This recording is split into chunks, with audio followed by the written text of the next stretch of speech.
Punjabi radio USA ਸੁਣ ਰਹੇ ਸਾਰੇ ਹੀ ਸਰੋਤਿਆਂ ਨੂੰ ਬਲਤੇਜ ਪੰਨੂ ਦੀ ਸਤਿ ਸ਼੍ਰੀ ਅਕਾਲ ਪ੍ਰਵਾਨ ਹੋਵੇ। ਤੇ ਨਿਗਾਹ ਮਾਰਦੇ ਹਾਂ ਕੁਛ ਬੇਹੱਦ ਅਹਿਮ ਵਾਪਰੀਆਂ ਘਟਨਾਵਾਂ ਦੇ ਉੱਤੇ, ਕੀ ਕੁਛ ਵਾਪਰਿਆ, ਕੀ ਕੁਛ ਵਾਪਰ ਸਕਦਾ ਹੈ, ਕਿਉਂਕਿ ਸਿਆਸੀ ਹਲਚਲਾਂ ਬੜੀਆਂ ਤੇਜ਼ ਨੇ ਪੰਜਾਬ ਦੇ ਵਿੱਚ ਇਸ ਵੇਲੇ। ਜਿਵੇਂ ਜਿਵੇਂ ਪੰਜਾਬ ਵਧ ਰਿਹਾ ਚੋਣਾਂ ਵੱਲ ਨੂੰ, ਤਿਉਂ ਇਹ ਸਿਆਸੀ ਸਰਗਰਮੀਆਂ ਹੋਰ ਤੇਜ਼ ਹੋਣਗੀਆਂ। ਉਹਦੀ ਗੱਲ ਕਰੀਏ ਉਦੋਂ ਪਹਿਲਾਂ ਸੁਪਰੀਮ ਕੋਰਟ ਦੇ ਵਿੱਚ ਜਿਹੜਾ ਇੱਕ ਹਲਫਨਾਮਾ ਦਾਇਰ ਕੀਤਾ ਕੇਂਦਰ ਦੀ ਸਰਕਾਰ ਨੇ, ਉਹਦੇ ਵਿੱਚ ਉਹਨੇ ਇਹ ਗੱਲ ਆਖੀ ਆ ਕਿ ਕਰੋਨਾ ਕਰਕੇ ਜਾਨਾਂ ਗਵਾਉਣ ਵਾਲਿਆਂ ਦੇ ਪਰਿਵਾਰਾਂ ਨੂੰ ਮੁਆਵਜ਼ੇ ਬਾਰੇ ਸੁਪਰੀਮ ਕੋਰਟ ਦੀ ਪਟੀਸ਼ਨ ਦੇ ਉੱਤੇ ਕੇਂਦਰ ਦੀ ਸਰਕਾਰ ਨੇ ਕਿਹਾ ਕਿ ਪ੍ਰਭਾਵਿਤ ਪਰਿਵਾਰਾਂ ਨੂੰ 4 ਲੱਖ ਦਾ ਮੁਆਵਜ਼ਾ ਨਹੀਂ ਦਿੱਤਾ ਜਾ ਸਕਦਾ। ਕੇਂਦਰ ਸਰਕਾਰ ਨੇ ਇਹ ਵੀ ਕਿਹਾ ਕਿ ਸਾਰੇ ਪੀੜਤ ਪਰਿਵਾਰਾਂ ਨੂੰ ਮੁਆਵਜ਼ੇ ਦੀ ਅਦਾਇਗੀ ਕੇਂਦਰ ਤੇ ਰਾਜਾਂ ਦੀ ਸਮਰੱਥਾ ਤੋਂ ਬਾਹਰ ਹੈ, ਕਿਉਂਕਿ ਕੇਂਦਰ ਤੇ ਰਾਜਾਂ ਦੀ ਵਿੱਤੀ ਹਾਲਤ ਠੀਕ ਨਹੀਂ ਗੀ। ਮਹਾਮਾਰੀ ਕਰਕੇ 3,85,000 ਤੋਂ ਵੱਧ ਮੌਤਾਂ ਹੋ ਚੁੱਕੀਆਂ ਨੇ, ਅਜੇ ਹੋਰ ਵੱਧ ਰਹੀਆਂ ਨੇ। ਕੇਂਦਰੀ ਗ੍ਰਹਿ ਮੰਤਰਾਲੇ ਨੇ ਸੁਪਰੀਮ ਕੋਰਟ 'ਚ ਦਾਇਰ ਕੀਤੇ ਗਏ ਇਸ ਹਲਫਨਾਮੇ ਦੇ ਵਿੱਚ ਇਹ ਗੱਲ ਆਖੀ ਹੈ ਕਿ ਜਿਹੜਾ ਇਹ ਡਿਜ਼ਾਸਟਰ ਪ੍ਰਬੰਧਨ ਐਕਟ, ਇਹਦੇ ਤਹਿਤ ਲਾਜ਼ਮੀ ਮੁਆਵਜ਼ਾ ਸਿਰਫ ਕੁਦਰਤੀ ਆਫਤਾਂ ਜਿਵੇਂ ਭੁਚਾਲ, ਹੜ੍ਹਾਂ 'ਤੇ ਲਾਗੂ ਹੁੰਦਾ। ਹਰ ਨਾਗਰਿਕ ਨੂੰ ਸਿਹਤ ਸਹੂਲਤਾਂ ਦੇਣ ਅਤੇ ਖੁਰਾਕ ਸੁਰੱਖਿਆ ਯਕੀਨੀ ਬਣਾਉਣ ਲਈ ਹਰ ਤਰ੍ਹਾਂ ਦੇ ਜ਼ਰੂਰੀ ਸਟੈਪ ਜਿਹੜੇ ਆ ਉਹ ਚੁੱਕੇ ਜਾ ਰਹੇ ਨੇ। ਕੇਂਦਰ ਨੇ ਇਸ ਹਲਫਨਾਮੇ 'ਚ ਇਹ ਵੀ ਕਿਹਾ ਕਿ ਕਰੋਨਾ ਵਾਇਰਸ ਕਰਕੇ ਜਾਨਾਂ ਗਵਾਉਣ ਵਾਲਿਆਂ ਦੇ ਹਰ ਪਰਿਵਾਰ ਨੂੰ ਮੁਆਵਜ਼ਾ ਦੇਣਾ ਸਰਕਾਰਾਂ ਦੇ ਵਿੱਤ ਤੋਂ ਬਾਹਰ ਹੈ। ਉਹਨਾਂ ਨੇ ਇਹ ਵੀ ਕਿਹਾ ਕਿ ਕਰੋਨਾ ਮਹਾਮਾਰੀ ਕਰਕੇ ਟੈਕਸ ਮਾਲੀਆ ਘਟਣ ਦੇ, ਸਿਹਤ ਢਾਂਚੇ 'ਤੇ ਖਰਚ ਵਧਣ ਕਰਕੇ ਜਿਹੜੇ ਰਾਜਾਂ ਨੇ ਜਾਂ ਕੇਂਦਰ ਸਰਕਾਰ ਦੀ ਵਿੱਤੀ ਹਾਲਤ ਖਰਾਬ ਹੋ ਚੁੱਕੀ ਹੋਈ ਆ। ਅਤੇ ਕੇਂਦਰ ਨੇ ਇਹ ਵੀ ਕਿਹਾ ਕਿ ਇਸ ਤਰ੍ਹਾਂ ਦੇ ਹਾਲਾਤਾਂ ਦੇ ਵਿੱਚ ਪੀੜਤ ਪਰਿਵਾਰ ਨੂੰ ਮੁਆਵਜ਼ਾ ਦੇਣ ਦੇ ਨਾਲ ਮਹਾਮਾਰੀ ਨਾਲ ਨਜਿੱਠਣ ਦੀਆਂ ਕੋਸ਼ਿਸ਼ਾਂ ਅਤੇ ਸਿਹਤ ਢਾਂਚੇ ਦੇ ਹੋਰ ਪੱਖ ਅਸਰ ਅੰਦਾਜ਼ ਜਿਹੜੇ ਉਹ ਹੋ ਜਾਣਗੇ। ਇਸ ਹਲਫਨਾਮੇ ਦੇ ਵਿੱਚ ਇਹ ਕਿਹਾ ਗਿਆ। ਜਿਹੜੀ ਗੱਲ ਕੇਂਦਰ ਦੀ ਸਰਕਾਰ ਕਹਿੰਦੀ ਆ ਕਿ ਇਹਦੇ ਟੈਕਸ ਮਾਲੀਆ ਸਾਡਾ ਜਿਹੜਾ ਉਹ ਘਟ ਗਿਆ, ਅਤੇ 7 ਹਫ਼ਤਿਆਂ 'ਚ 27ਵੀਂ ਵਾਰੀ ਤੇਲ ਕੀਮਤਾਂ ਦੇ ਵਿੱਚ ਵਾਧਾ ਹੋਇਆ। ਪੈਟਰੋਲ ਦੇ ਵਿੱਚ 29 ਪੈਸੇ ਅਤੇ ਡੀਜ਼ਲ ਦੇ ਵਿੱਚ 28 ਪੈਸੇ ਪ੍ਰਤੀ ਲੀਟਰ ਦਾ ਵਾਧਾ ਕੀਤਾ ਗਿਆ। ਇਹਦੇ ਨਾਲ ਪੈਟਰੋਲ 97 ਰੁਪਏ ਦਿੱਲੀ ਦੇ ਵਿੱਚ ਪਹੁੰਚ ਗਿਆ, ਡੀਜ਼ਲ 88 ਰੁਪਏ ਨੂੰ ਪਹੁੰਚ ਗਿਆ। ਔਰ ਦਿੱਲੀ ਦੇ ਵਿੱਚ ਪੈਟਰੋਲ ਹੁਣ ਤੱਕ ਦੀ ਸਭ ਤੋਂ ਉੱਪਰ ਉਚਾਈ ਦੇ ਉੱਤੇ 97 ਰੁਪਏ ਅਤੇ 22 ਪੈਸੇ ਦੇ ਉੱਤੇ ਆ। ਡੀਜ਼ਲ 87 ਰੁਪਏ ਅਤੇ 97 ਪੈਸੇ ਦੇ ਉੱਤੇ ਆ। ਜਿੰਨਾ ਪੈਸਾ ਡੀਜ਼ਲ ਪੈਟਰੋਲ ਦੇ ਟੈਕਸਾਂ ਤੋਂ ਸਰਕਾਰ ਨੇ ਕਮਾ ਲਿਆ 1 ਲੱਖ ਕਰੋੜ, ਇੰਨਾ ਮਾਲੀਆ ਤਾਂ ਉਹਨੂੰ ਜਿਹੜਾ ਟੈਕਸਾਂ ਦੇ ਰੂਪ ਦੇ ਵਿੱਚ ਆਇਆ ਹੀ ਨਹੀਂ। ਚੰਮ ਲੋਕਾਂ ਦੀ ਜਿਹੜੀ ਆ ਉਹ ਲਾਈ ਜਾ ਰਹੀ ਹੈ। ਸ਼ਾਇਦ ਸਰਕਾਰ ਇਸ ਗੱਲ ਤੋਂ ਵੀ ਡਰਦੀ ਆ ਵੀ ਜੇ ਮੁਆਵਜ਼ੇ ਵਾਲੀ ਗੱਲ, ਚਲੋ 4 ਲੱਖ ਨਹੀਂ, ਕਿਤੇ ਘੱਟ ਦੇ ਉੱਤੇ ਵੀ ਰੋਕਣੀ ਹੋਈ ਤੇ ਕਿੰਨੇ ਕੇਸ ਜਿਹੜੇ ਉਹ ਸਾਹਮਣੇ ਆ ਜਾਣੇ। ਸਰਕਾਰ ਨੇ ਪਹਿਲਾਂ ਮੌਤਾਂ ਲੁਕੋਈਆਂ, ਹੁਣ ਜਿਹੜਾ ਜੀ ਇਹ ਇਹਦੇ ਤੋਂ ਭੱਜ ਰਹੀ ਆ ਦੇਣ ਤੋਂ। ਜਦੋਂ ਤੁਸੀਂ ਮਹਾਮਾਰੀ ਐਲਾਨ ਦਿੱਤੀ, ਫਿਰ ਮਹਾਮਾਰੀ ਦਾ ਮੁਆਵਜ਼ਾ ਤਾਂ ਜਿਹੜਾ ਉਹ ਸਰਕਾਰਾਂ ਦਿੰਦੀਆਂ ਨੇ। ਬਾਕੀ ਜਿਹੜੀ ਕਾਂਗਰਸ ਆ ਉਹਨੇ ਇਹ ਗੱਲ ਕਹੀ ਆ ਕਿ ਜਿਹੜੀ ਕੇਂਦਰ ਦੀ ਸਰਕਾਰ ਆ ਉਹਦੇ ਵੱਲੋਂ ਹੱਥ ਖੜੇ ਕੀਤੇ ਜਾਣ ਤੋਂ ਬਾਅਦ ਉਹਨੇ ਇਹ ਗੱਲ ਕਹੀ ਆ ਕਿ ਕੇਂਦਰ ਸਰਕਾਰ ਲੋਕਾਂ ਪ੍ਰਤੀ ਜ਼ਿੰਮੇਵਾਰੀ ਦੀ ਭਾਵਨਾ ਜਿਹੜੀ ਆ ਉਹ ਭੁੱਲ ਗਈ ਹੋਈ ਆ, ਔਰ ਤਾਕਤ ਦੇ ਨਸ਼ੇ ਦੇ ਵਿੱਚ ਚੂਰ ਮੋਦੀ ਸਰਕਾਰ ਲੋਕਾਂ ਪ੍ਰਤੀ ਜ਼ਿੰਮੇਵਾਰੀ ਜਿਹੜੀ ਉਹ ਭੁੱਲ ਚੁੱਕੀ ਹੋਈ ਹੈ। ਘਰੇ ਸਿਆਸੀ ਬਿਆਨ ਨੇ। ਰੀਅਲ ਦੇ ਵਿੱਚ ਇਹ ਆ ਕਿ ਜੇ 4 ਲੱਖ ਨਹੀਂ ਤੇ ਕੁਝ ਜੇ ਮੰਨ ਲਓ ਜੇ 50,000 ਰੁਪਈਆ ਵੀ ਮੌਤ ਦੇ ਉੱਤੇ ਜਿਹੜਾ ਐਲਾਨਿਆ ਜਾਵੇ ਤਾਂ ਉਹ ਕਿੰਨਾ ਬਣਦਾ? ਕੀ ਉਹ ਵਿਸਟਾ ਪ੍ਰੋਜੈਕਟ ਤੋਂ ਵੀ ਜ਼ਿਆਦਾ ਬਣ ਜਾਂਦਾ? ਪਰ ਅਸਲ ਦੇ ਵਿੱਚ ਇਹ ਆ ਕਿ ਜਿਹੜੀਆਂ ਮੌਤਾਂ ਦੀ ਗਿਣਤੀ ਲੁਕੋਈ ਗਈ ਆ ਉਹ ਸਾਹਮਣੇ ਆ ਜਾਣੀ ਆ, ਜਿਹਦੇ ਕਰਕੇ ਕੇਂਦਰ ਦੀ ਸਰਕਾਰ ਅਜਿਹਾ ਪੰਗਾ ਨਹੀਂ ਲੈਣਾ ਚਾਹੁੰਦੀ। ਖੇਤੀ ਕਾਨੂੰਨਾਂ ਦਾ ਵਿਰੋਧ ਕਰ ਰਹੇ ਕਿਸਾਨਾਂ ਦੇ ਵੱਲੋਂ ਪੰਚਕੂਲਾ ਦੇ ਵਿੱਚ ਹਰਿਆਣੇ ਦੇ ਮੁੱਖ ਮੰਤਰੀ ਮਨੋਹਰ ਲਾਲ ਖੱਟੜ ਦਾ ਵਿਰੋਧ ਕੀਤਾ ਗਿਆ। ਕਾਲੇ ਝੰਡੇ ਵਿਖਾਏ ਗਏ। ਉੱਥੇ ਐਕਚੁਅਲੀ ਜਿਹੜਾ ਮਨੋਹਰ ਲਾਲ ਖੱਟੜ ਨੇ ਉਹਨੇ ਕੁਝ ਪ੍ਰੋਜੈਕਟਾਂ ਦਾ ਉਦਘਾਟਨ ਕਰਨਾ ਸੀ, ਜਿੱਥੇ ਕਿਸਾਨ ਜਿਹੜੇ ਵੱਡੀ ਗਿਣਤੀ ਦੇ ਵਿੱਚ ਪਹੁੰਚ ਗਏ। ਜਦੋਂ ਪ੍ਰਦਰਸ਼ਨ ਕੀਤਾ ਤੇ ਪੁਲਿਸ ਨੇ ਲਾਠੀ ਚਾਰਜ ਕਰਤਾ ਕਿਸਾਨਾਂ ਦੇ ਉੱਤੇ। 70 ਦੇ ਕਰੀਬ ਕਿਸਾਨ ਸੀਗੇ ਜਿਨ੍ਹਾਂ ਨੂੰ ਹਿਰਾਸਤ ਦੇ ਵਿੱਚ ਲੈ ਕੇ ਥਾਣੇ 'ਚ ਬੰਦ ਕਰ ਦਿੱਤਾ। ਜਿਹੜੇ ਕਿਸਾਨ ਸੀ ਉਹ ਰੋਹ ਦੇ ਵਿੱਚ ਆ ਗਏ ਤੇ ਆਗੂਆਂ ਨੇ ਸੈਕਟਰ 26 ਦੇ ਵਿੱਚ ਜਿਹੜਾ ਥਾਣਾ ਸੀ ਉਹਨੂੰ ਘੇਰ ਲਿਆ ਜਾ ਕੇ। ਜਦੋਂ ਵੱਸ ਨਾ ਚੱਲਿਆ ਜਿਹੜਾ ਪੁਲਿਸ ਦਾ, ਤੇ ਰਾਤ ਕੋਈ ਪੌਣੇ 9 ਵਜੇ ਦੇ ਕਰੀਬ ਜਿਹੜਾ ਸੀਗਾ ਇਹਨਾਂ ਕਿਸਾਨਾਂ ਨੂੰ ਰਿਹਾ ਕੀਤਾ ਗਿਆ। ਮਨੋਹਰ ਲਾਲ ਖੱਟਰ ਨੇ ਟਿੱਕਰਤਾਲ ਜਿਹੜਾ ਮੋਰਨੀ ਦੇ ਵਿੱਚ ਪੈਂਦਾ ਉੱਥੇ ਸਮਾਗਮ ਕੁਝ ਜਿਹੜੇ ਉਹ ਕਰਨੇ ਸੀਗੇ। ਕਿਸਾਨਾਂ ਜਥੇਬੰਦੀਆਂ ਨੇ ਪਿੰਜੌਰ ਦੇ ਵਿੱਚ ਇਕੱਠੇ ਹੋ ਕੇ ਥਾਪੜੀ ਵੱਲ ਨੂੰ ਜਿਹੜਾ ਉਹ ਤੁਰ ਪਏ। ਉਹਨਾਂ ਨੂੰ ਰਾਹ 'ਚ ਰੋਕਣ ਦੀ ਕੋਸ਼ਿਸ਼ ਕੀਤੀ ਗਈ, ਜਿਹੜੀਆਂ ਸੀ ਉਹ ਪੁਲਿਸ ਨੇ ਰੋਕਾਂ ਲਾਈਆਂ। ਕਿਸਾਨ ਇਹਨਾਂ ਰੋਕਾਂ ਨੂੰ ਟੱਪ ਗਏ। ਜਦੋਂ ਬੈਰੀਕੇਡ ਤੋੜ ਕੇ ਕਿਸਾਨ ਅੱਗੇ ਵਧੇ ਤਾਂ ਪੁਲਿਸ ਨੇ ਲਾਠੀ ਚਾਰਜ ਕੀਤਾ। 70 ਦੇ ਕਰੀਬ ਜਿਹੜੇ ਸੀਗੇ ਉਹਨਾਂ ਨੂੰ ਹਿਰਾਸਤ ਦੇ ਵਿੱਚ ਜਿਹੜਾ ਉਹ ਲਿਆ। ਮੁੜ ਕੇ ਰਾਤ ਜਦੋਂ ਇਹਨਾਂ ਨੂੰ ਰਿਹਾ ਕੀਤਾ ਗਿਆ ਤਾਂ ਫਿਰ ਕਿਸਾਨਾਂ ਨੇ ਜਿਹੜਾ ਥਾਣੇ ਦੇ ਬਾਹਰ ਧਰਨਾ ਲਾਇਆ ਸੀ ਉਹ ਚੁੱਕ ਲਿਆ। ਕਾਂਗਰਸ ਦੀ ਹਾਈ ਕਮਾਂਡ ਜਿਹੜੀ ਆ ਉਹ ਜਿਹੜਾ ਪੰਜਾਬ ਦੀ ਕਾਂਗਰਸ ਦੇ ਵਿੱਚ ਪਿਆ ਖਲਾਰਾ, ਉਹਨੂੰ ਸ਼ਾਇਦ ਹਾਲ ਦੀ ਘੜੀ ਇਉਂ ਲੱਗ ਰਿਹਾ ਕਿ ਅਸਮਰੱਥ ਜੀ ਜਾਪਦੀ ਆ ਕਿ ਉਹ ਸ਼ਾਇਦ ਇਹਨੂੰ ਹੱਲ ਨਹੀਂ ਕਰ ਪਾ ਰਹੀ ਜੋ ਹਾਲਾਤ ਬਣੇ ਹੋਏ ਆ। ਉਂਝ ਵੈਸੇ ਕੈਪਟਨ ਅਮਰਿੰਦਰ ਸਿੰਘ ਹੋਰਾਂ ਨੂੰ 22 ਤਰੀਕ ਨੂੰ ਭਲਕੇ ਸੱਦਿਆ ਗਿਆ ਦਿੱਲੀ ਦੇ ਵਿੱਚ। ਅੱਜ ਸ਼ਾਮ ਨੂੰ ਕੈਪਟਨ ਅਮਰਿੰਦਰ ਸਿੰਘ ਹੋਰੀ ਦਿੱਲੀ ਚਲੇ ਜਾਣਗੇ। ਇਹ ਵੀ ਕਿਹਾ ਕਿ ਹਾਈ ਕਮਾਂਡ ਨੇ ਪੰਜਾਬ ਦੇ ਬਾਕੀ ਸੀਨੀਅਰ ਆਗੂਆਂ ਨੂੰ ਵੀ ਦਿੱਲੀ ਦੇ ਵਿੱਚ ਸੱਦਿਆ ਔਰ ਕੱਲ੍ਹ ਨੂੰ ਜਿਹੜੀ ਆ ਇਹ ਮੁਲਾਕਾਤ ਦਿੱਲੀ ਦੇ ਵਿੱਚ ਉਹਨਾਂ ਦੀ ਹਾਈ ਕਮਾਂਡ ਦੇ ਨਾਲ ਹੋਊਗੀ। ਹੁਣ ਹਾਈ ਕਮਾਂਡ 'ਚ ਕੌਣ ਬੈਠੂਗਾ? ਮੈਡਮ ਸੋਨੀਆ ਗਾਂਧੀ ਦੇਖਦੇ ਨੇ ਜਾਂ ਰਾਹੁਲ ਗਾਂਧੀ, ਪ੍ਰਿੰਕਾ ਗਾਂਧੀ ਵਾਡਰਾ ਦੇਖਦੇ ਨੇ, ਜਾਂ ਉਦੋਂ ਪਹਿਲਾਂ ਜਿਹੜੀ 3 ਮੈਂਬਰੀ ਕਮੇਟੀ ਆ ਉਹ ਦੁਬਾਰਾ ਫਿਰ ਐਕਟਿਵ ਹੋ ਕੇ ਕੈਪਟਨ ਅਮਰਿੰਦਰ ਸਿੰਘ ਹੋਰਾਂ ਦੇ ਨਾਲ ਬੈਠਦੀ ਆ। ਕੀ ਕੈਪਟਨ ਅਮਰਿੰਦਰ ਸਿੰਘ ਹੋਰਾਂ ਦੇ ਨਾਲ ਗੱਲਬਾਤ ਕਰਕੇ ਨਵਜੋਤ ਸਿੰਘ ਸਿੱਧੂ ਤੇ ਕੈਪਟਨ ਅਮਰਿੰਦਰ ਸਿੰਘ ਹੋਰਾਂ ਨੂੰ ਆਮੋ ਸਾਹਮਣੇ ਬਿਠਾਇਆ ਜਾ ਸਕਦਾ, ਜਿਹਦੇ ਚਾਂਸਸ ਬੜੇ ਘੱਟ ਜਾਪਦੇ ਆ? ਉਹਦਾ ਕਾਰਨ ਜਿਹੜਾ ਉਹ ਇਹ ਆ ਕਿ ਨਵਜੋਤ ਸਿੰਘ ਸਿੱਧੂ ਹੋਰਾਂ ਨੇ ਕੱਲ੍ਹ ਫੇਰ ਇੱਥੇ ਕੁਝ ਚੋਣਵੇਂ ਪੱਤਰਕਾਰ ਜਿਹੜੇ ਸੀ ਉਹ ਸੱਦ ਕੇ ਪ੍ਰੈਸ ਕਾਨਫਰੰਸ ਕਰਤੀ ਪਟਿਆਲੇ ਦੇ ਵਿੱਚ। ਉਹਨਾਂ ਇੱਕ ਵਾਰੀ ਫੇਰ ਕੈਪਟਨ ਅਮਰਿੰਦਰ ਸਿੰਘ ਨੂੰ ਨਿਸ਼ਾਨੇ ਦੇ ਉੱਤੇ ਜਿਹੜਾ ਉਹ ਲਿਆ। ਇਹ ਗੱਲ ਕਹੀ ਕਿ ਨਾ ਤਾਂ ਉਹਨੂੰ ਕਿਸੇ ਅਹੁਦੇ ਦੀ ਭੁੱਖ ਆ, ਨਾ ਉਹ ਕੋਈ ਸ਼ੋਅ ਪੀਸ ਆ। ਇਹ ਕਿਹਾ ਕਿ ਮੈਂ ਕੋਈ ਟਰਾਫੀ ਨਹੀਂ ਆ ਟੂਰਨਾਮੈਂਟ ਦੀ, ਵੀ ਟੂਰਨਾਮੈਂਟ ਵਾਲੇ ਦਿਨ ਉਸ ਟਰਾਫੀ ਨੂੰ ਕੱਢ ਲਿਆ ਜਾਵੇ ਤੇ ਮੁੜ ਕੇ ਫੇਰ ਅਲਮਾਰੀ 'ਚ ਰੱਖ ਦਿੱਤਾ ਜਾਵੇ। ਉਹਦੇ ਕਹਿਣ ਤੋਂ ਭਾਵ ਇਹ ਸੀਗਾ ਕਿ ਜਿਹੜੀਆਂ ਚੋਣਾਂ ਜਿੱਤਣ ਦੇ ਵਾਸਤੇ ਮੈਨੂੰ ਵਰਤਿਆ ਗਿਆ ਪਿਛਲੀਆਂ ਵੀ, ਤੇ ਹੁਣ ਜੇ ਇਹ ਗੱਲ ਕਹੀ ਜਾ ਰਹੀ ਆ ਕਿ ਚੋਣਾਂ ਜਿੱਤਣ ਦੇ ਵਾਸਤੇ ਨਵਜੋਤ ਸਿੰਘ ਸਿੱਧੂ ਦੀ ਲੋੜ ਹੈ, ਤੇ ਉਹ ਕਹਿੰਦਾ ਜਦੋਂ ਮੈਨੂੰ ਘਰੇ ਬਿਠਾ ਛੱਡਿਆ ਉਦੋਂ ਤਾਂ ਪੁੱਛਿਆ ਨਹੀਂ, ਟਰਾਫੀ ਵਾਂਗੂ ਜਿਹੜਾ ਉਹ ਰੱਖ ਛੱਡਿਆ ਅਲਮਾਰੀ 'ਚ। ਹੁਣ ਫੇਰ ਬਾਹਰ ਕੱਢਿਆ ਜਾ ਰਿਹਾ ਬਈ ਚੋਣਾਂ ਜਿਹੜੀਆਂ ਉਹ ਜਿੱਤਣੀਆਂ ਜ਼ਰੂਰੀ ਨੇ।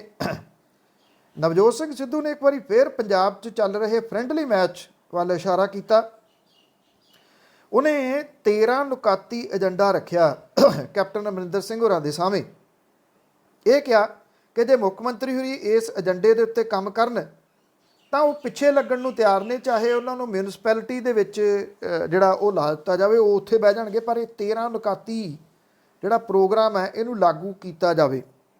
ਇਹ ਵੀ ਕਿਹਾ ਕਿ 4.5 ਸਾਲਾਂ ਦੇ ਜਿਹੜੀ ਕਾਰਜਕਾਰੀ ਸੀਗੀ ਉਹਦੇ ਉੱਤੇ ਸਵਾਲ ਖੜੇ ਹੁੰਦੇ ਨੇ।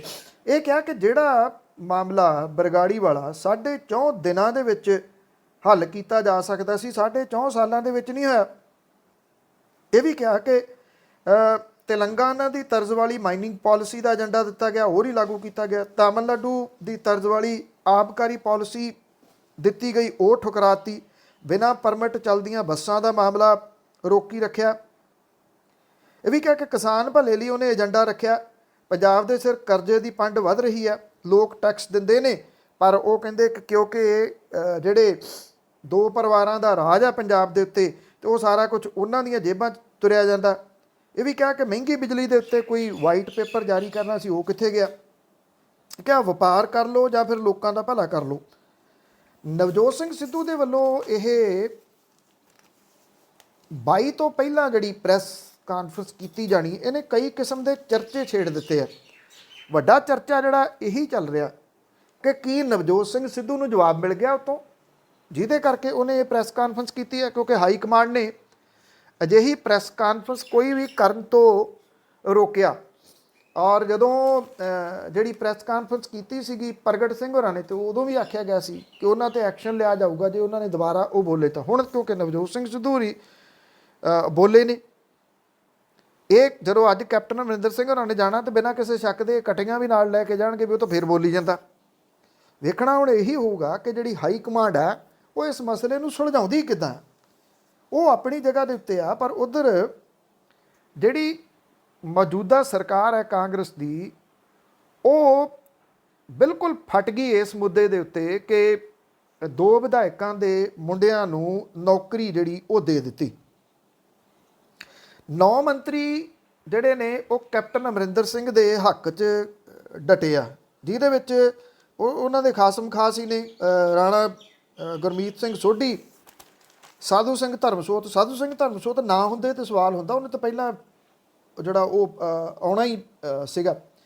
ਵਿਜੇਂਦਰ ਸਿੰਗਲਾ, ਅਰੁਣਾ ਚੌਧਰੀ, ਸੁੰਦਰ ਸ਼ਾਮ ਅਰੋੜਾ, ਗੁਰਪ੍ਰੀਤ ਕਾਂਗੜ, ਬਲਵੀਰ ਸਿੱਧੂ, OP ਸੋਨੀ, ਭਾਰਤ ਭੂਸ਼ਣ ਆਸ਼ੂ, ਇਹਨਾਂ ਨੇ ਬਿਆਨ ਜਾਰੀ ਕੀਤਾ। ਪਰ ਦੂਜੇ ਪਾਸੇ ਸੁਖਜਿੰਦਰ ਸਿੰਘ ਜਿਹੜੇ ਕੈਬਨਿਟ ਮੰਤਰੀ ਤ੍ਰਿਪਤ ਰਜਿੰਦਰ ਬਾਜਵਾ, ਸੁਖਜਿੰਦਰ ਸਿੰਘ ਰੰਧਾਵਾ, ਸੁਖਵਿੰਦਰ ਸਰਕਾਰੀਆ, ਰਜ਼ੀਆ ਸੁਲਤਾਨਾ, ਚਰਨਜੀਤ ਚੰਨੀ ਇਸ ਫੈਸਲੇ ਦੇ ਖਿਲਾਫ ਡਟ ਗਏ।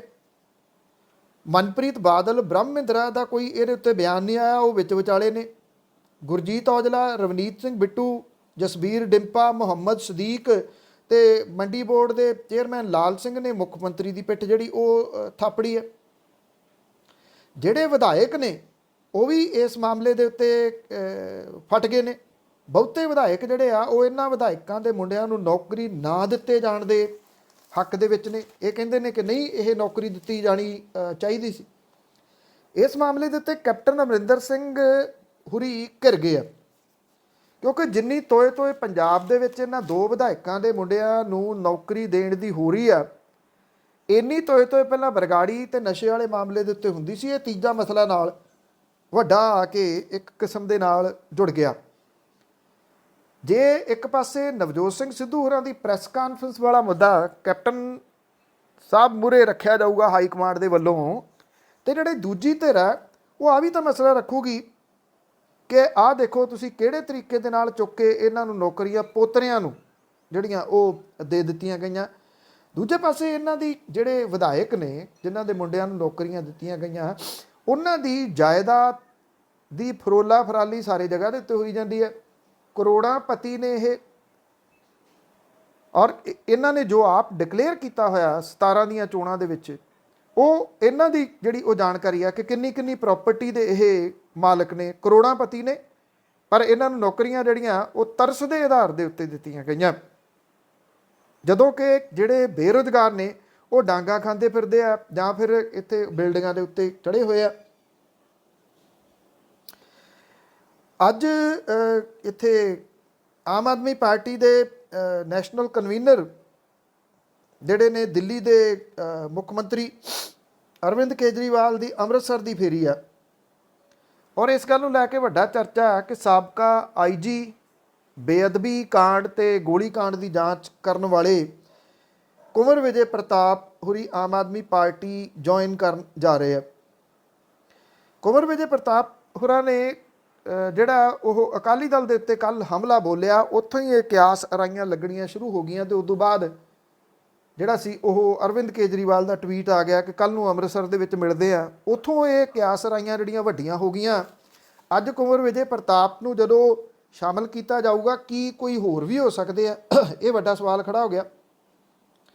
ਇਹ ਕਿਹਾ ਜਾ ਰਿਹਾ ਕਿ ਸਾਬਕਾ ਵਿਧਾਇਕ ਭਾਜਪਾ ਦੇ ਅਨਿਲ ਜੋਸ਼ੀ, ਉਹਦੀਆਂ ਬਾਗੀ ਸੁਰਾਂ ਜਾਰੀ ਨੇ ਪਿਛਲੇ ਦਿਨਾਂ ਤੋਂ, ਤੇ ਭਾਰਤੀ ਜਨਤਾ ਪਾਰਟੀ ਦੇ ਸੀਨੀਅਰ ਆਗੂ ਅੱਜ ਕੱਲ੍ਹ ਸਿਆਸਤ ਤੋਂ ਲਾਂਭੇ ਚੱਲ ਰਹੇ ਲਕਸ਼ਮੀਕਾਂਤ ਚਾਵਲਾ, ਇਹਨਾਂ ਦੇ ਬਾਰੇ ਦੇ ਵਿੱਚ ਵੀ ਕਿਆਸ ਅਰਾਈਆਂ ਲੱਗ ਰਹੀਆਂ ਨੇ ਕਿ ਸ਼ਾਮਲ ਇਹ ਵੀ ਜਿਹੜਾ ਉਹ ਹੋ ਸਕਦੇ ਆ। ਸ਼ਾਇਦ ਕਿਤੇ ਨਾ ਕਿਤੇ ਆਮ ਆਦਮੀ ਪਾਰਟੀ ਅਜੇ ਊਠ ਦਾ ਬੁੱਲ ਡਿੱਗਣ ਦਾ ਇੰਤਜ਼ਾਰ ਇੱਧਰੋਂ ਵੀ ਕਰ ਰਹੀ ਹੈ ਕਿ ਨਵਜੋਤ ਸਿੰਘ ਸਿੱਧੂ ਹੋਰਾਂ ਨੂੰ ਕੁਝ ਮਿਲਦਾ ਜਾਂ ਨਹੀਂ, ਉਹ ਫਿਰ ਇਸ ਪਾਰਟੀ ਦੇ ਵਿੱਚ ਜਿਹੜਾ ਉਹ ਆਉਂਦੇ ਨੇ ਜਾਂ ਨਹੀਂ। ਅੱਜ ਜਿਹੜੇ ਇਹ ਕੁੰਵਰ ਵਿਜੇ ਪ੍ਰਤਾਪ ਹੋਰਾਂ ਦੇ ਪਾਰਟੀ ਦੇ ਵਿੱਚ ਆਉਣ ਦੇ ਨਾਲ ਕੀ ਮਾਝੇ ਦੇ ਵਿੱਚ ਆਮ ਆਦਮੀ ਪਾਰਟੀ ਦਾ ਆਧਾਰ ਵਧੂਗਾ? ਇਹਨਾਂ ਜ਼ਰੂਰ ਆ ਕਿ ਜੇ ਇੱਥੇ ਜਿਹੜੇ ਅਨਿਲ ਜੋਸ਼ੀ ਆਉਂਦੇ ਨੇ ਤੇ ਅਨਿਲ ਜੋਸ਼ੀ ਦੇ ਨਾਲ ਜਿਹੜਾ ਉਹ 157 ਤੁਸੀਂ ਕਹਿ ਲਓ ਕਿ ਰਹੀ ਆ ਕੁੰਵਰ ਵਿਜੇ ਪ੍ਰਤਾਪ ਸਿੰਘ ਹੋਰਾਂ ਦੀ, ਜੇ ਉਹ ਅਫਸਰਸ਼ਾਹੀ ਪਛਾਣ ਛੱਡ ਕੇ ਨਾਲ ਉਹਨੂੰ ਲੈਂਦੇ ਆ ਜਿਹੜੇ ਅਨਿਲ ਜੋਸ਼ੀ ਹੋਰਾਂ ਨੂੰ, ਤੇ ਇਹ ਅਹਿਮ ਜਿਹੜਾ ਉਹ ਹੋਊਗਾ ਬਿਨਾਂ ਕਿਸੇ ਸ਼ੱਕ ਦੇ। ਜਿਹੜਾ ਜੋੜ ਤੋੜ ਚੱਲ ਰਿਹਾ ਇਸ ਵੇਲੇ, ਇਹ ਆਉਂਦੇ ਦਿਨਾਂ ਦੇ ਦੌਰਾਨ ਹੋਰ ਵਧਣ ਦੇ ਆਸਾਰ ਨੇ। ਮੁਤਵਾਜੀ ਜਥੇਦਾਰ ਧਿਆਨ ਸਿੰਘ ਮੰਡ ਉਹਨਾਂ ਨੇ ਜਿਹੜਾ ਅਕਾਲ ਤਖਤ ਦੇ ਉੱਤੇ ਪੇਸ਼ ਹੋ ਕੇ ਅਰਦਾਸ ਕੀਤੀ ਆ ਤੇ ਆਪਣੀ ਭੁੱਲ ਦੀ ਮਾਫੀ ਮੰਗੀ ਹੈ। ਧਿਆਨ ਸਿੰਘ ਮੰਡ ਹੋਰਾਂ ਨੇ ਇਹ ਗੱਲ ਜਿਹੜੀ ਕਹੀ ਆ ਕਿ ਮੌਜੂਦਾ ਸਰਕਾਰ ਦੇ ਵੱਲੋਂ ਦਿੱਤੇ ਗਏ ਭਰੋਸੇ ਦੇ ਝਾਂਸੇ ਦੇ ਵਿੱਚ ਆ ਕੇ ਉਹਨਾਂ ਕੋਲੋਂ ਭੁੱਲ ਹੋ ਗਈ ਤੇ ਬਰਗਾੜੀ ਮੋਰਚਾ ਜਿਹੜਾ ਸੀ ਉਹਨਾਂ ਨੇ ਉਦੋਂ ਚੁੱਕ ਦਿੱਤਾ। ਉਹ ਕਹਿੰਦੇ ਕਿ ਇਹ ਮੇਰੇ ਕੋਲੋਂ ਹੋ ਗਈ ਗਲਤੀ ਤੇ ਸੰਗਤ ਮੈਨੂੰ ਮਾਫ ਕਰੇ ਤੇ ਮੈਂ ਦੁਬਾਰਾ ਫਿਰ ਸੰਘਰਸ਼ ਜਿਹੜਾ ਉਹ ਸ਼ੁਰੂ ਕਰੂੰਗਾ। ਇਹ ਗੱਲ ਕਹੀ ਕਿ ਗੁਰੂ ਗ੍ਰੰਥ ਸਾਹਿਬ ਦੀ ਹਜ਼ੂਰੀ ਦੇ ਵਿੱਚ ਸਰਕਾਰ ਨੇ ਭਰੋਸਾ ਦਿੱਤਾ ਸੀਗਾ ਕਿ ਤੁਹਾਡੀਆਂ ਮੰਗਾਂ ਮੰਨ ਲਈਆਂ ਗਈਆਂ। ਉਹ ਕਹਿੰਦੇ ਕਿ ਮੈਂ ਇਸ ਚੀਜ਼ ਦੇ ਉੱਤੇ ਵਿਸ਼ਵਾਸ ਕਰ ਲਿਆ ਤੇ ਮੁੜ ਕੇ ਮੋਰਚਾ ਖਤਮ ਕਰਤਾ। ਇਹ ਉਹਨਾਂ ਦੀ ਭੁੱਲ ਜਿਹੜੀ ਸੀ ਉਹ ਸਾਬਤ ਹੋਈ। ਦੇਖਿਆ ਜਾਵੇ ਤਾਂ ਉੱਚ ਅਹੁਦਿਆਂ ਦੇ ਉੱਤੇ ਬੈਠੇ, ਚਾਹੇ ਉਹ ਧਾਰਮਿਕ ਨੇ ਚਾਹੇ ਦੂਜੇ ਨੇ, ਇਹਨਾਂ ਲੋਕਾਂ ਨੂੰ ਕਈ ਸਾਲਾਂ ਬਾਅਦ ਆਪਣੀ ਭੁੱਲ ਕਿਉਂ ਦੀਂਦੀ ਆ? ਕਿਉਂਕਿ ਜਿਸ ਦਿਨ ਬਰਗਾੜੀ ਮੋਰਚਾ ਚੁੱਕਿਆ ਗਿਆ ਸੀ, ਆਮ ਲੋਕਾਂ ਨੇ ਇਹ ਗੱਲ ਕਹੀ ਸੀ ਵੀ ਤੁਸੀਂ ਬਹੁਤ ਵੱਡੀ ਗਲਤੀ ਕਰ ਦਿੱਤੀ। ਤੁਹਾਨੂੰ ਜਦੋਂ ਮੋਰਚਾ ਇਹ ਸਿਖਰ ਦੇ ਉੱਤੇ ਆਇਆ ਹੋਇਆ, ਸਰਕਾਰ ਦਬਾਅ ਦੇ ਹੇਠ ਆ, ਸਰਕਾਰ ਨੂੰ ਕਾਰਵਾਈ ਕਰਨੀ ਪੈਣੀ ਆ, ਤੁਸੀਂ ਉਦੋਂ ਇਹ ਮੋਰਚਾ ਚੁੱਕ ਕੇ ਸਰਕਾਰ ਦੇ ਵਾਸਤੇ ਰਾਹ ਖੋਲ੍ਹ ਰਹੇ ਹੋ। ਉਦੋਂ ਧਿਆਨ ਸਿੰਘ ਮੰਡ ਹੋਰਾਂ ਨੇ ਇਹ ਗੱਲ ਕਿਸੇ ਦੀ ਨਹੀਂ ਸੁਣੀ।